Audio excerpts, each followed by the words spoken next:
You see, kapag humihiling tayo, ito lang yung nakikita natin, yung hiling lang natin. Ang hindi natin nakikita, yung mga pwede pang ibigay ng Panginoon sa atin. Maghihirap ka na rin lang. Ang sinasabi ng Panginoon, sige, tuhugin na natin. Anak, push pa, may mga mas dakilang biyaya pa. Ganon, kapag hindi agad binibigay ng Panginoon ang hinihiling mo, para bang sinasabi niya, anak, you just want this blessing? Mas marami ang gusto kong iparanas sa iyong blessings. Tiyagaan mo pa. Ang gusto ng Diyos para sa atin is not just a good life, not even a better life, but the best kind of life. Kapatid, push!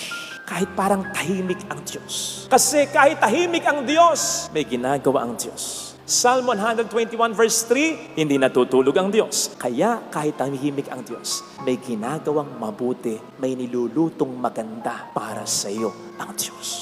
And so kahit tahimik ang Diyos, push!